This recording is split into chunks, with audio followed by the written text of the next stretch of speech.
I'm just going to show you a stretch that is really good for opening up your hip flexor and your quad psoas.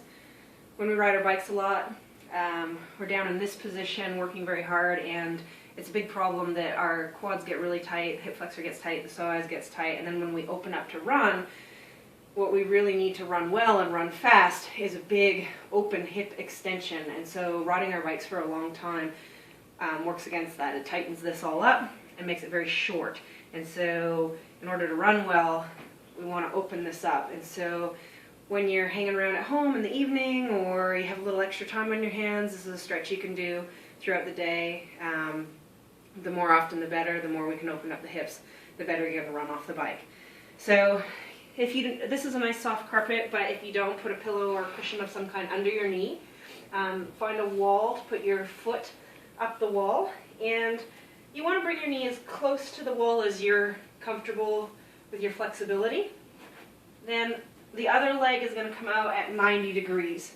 So that's important that the knee is right over the ankle at 90 degrees. The first step to the stretch is that shoulders are up and square, and we're trying to create as much space between our heel and our bum as possible by leaning forward.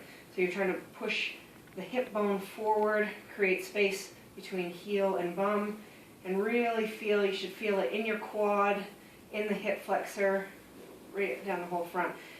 If you're looking for more of a quad stretch, you might bring yourself back a little bit and lean into the wall. That's a little bit different than what we're trying to do. Right now we're focusing on lengthening the hip flexor and opening up the hips. So the goal is to lean forward into the hip flexor and create space between the heel and the bum. Once you have that and you feel pretty comfortable and you're nice and square, foot's out in front of you at 90 degrees, the next step to that, to deepen the stretch and get into the psoas a little bit more, is you're going to lift the hand up, stretch up, feel a stretch through here, and we're going to twist into the leg that's at 90 degrees and bring this hand over to the knee, and we're going to turn in and lean forward. So from here, you're really going to feel a deep stretch right up in the hip flexor and the psoas.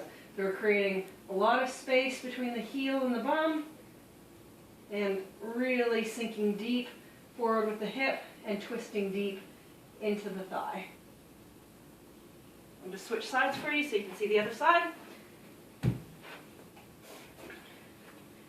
And 90 degrees. Square up the shoulders, lean forward into the hip flexor, bring the hand up and turn into the leg, and again deepen the stretch by leaning forward and twisting in. All right, cool beans.